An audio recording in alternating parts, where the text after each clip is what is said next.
চলতি ২০২৫-২৬ অর্থবছরের প্রথম ৫ মাসে সামগ্রিকভাবে ইউরোপীয় ইউনিয়ন ও নতুন বাজারে বাংলাদেশের তৈরি পোশাক রফতানি কমেছে, তবে রফতানি বেড়েছে মার্কিন বাজারে। চলতি অর্থবছরের প্রথম জুলাই-নভেম্বর মাসে বিশ্বের বিভিন্ন বাজারে বাংলাদেশের পোশাক রফতানি দাঁড়িয়েছে ১,৬১৩ কোটি মার্কিন ডলার।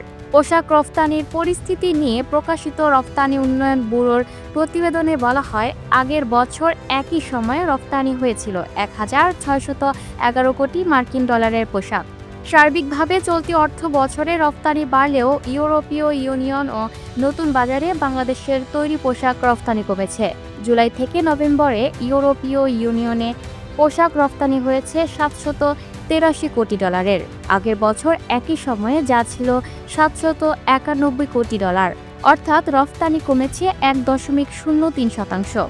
এদিকে অপ্রচলিত বা নতুন বাজারেও তৈরি পোশাক রফতানি কমেছে। নতুন বাজারে চলতি জুলাই-নভেম্বর সময়ে পোশাক রফতানি হয়েছে ২৬৭ কোটি মার্কিন ডলারের। আগের বছর একই সময়ে রফতানি হয়েছিল ২৭৫ কোটি ডলার। প্রথম ৫ মাসে অপ্রচলিত পোশাক রফতানি কমেছে ৩.১৯%। তবে রফতানি বেড়েছে মার্কিন বাজারে। বাংলাদেশের দ্বিতীয় বৃহত্তম রফতানি বাজার যুক্তরাষ্ট্রে পোশাক রফতানি বেড়ে দাঁড়িয়েছে ১৮৪ কোটি ডলারে। আগের বছর একই সময়ে যা ছিল ১৭৯ কোটি ডলার। এতে রফতানি বেড়েছে ৩.৬%। Lucky Akhter, up to date news, Dhaka.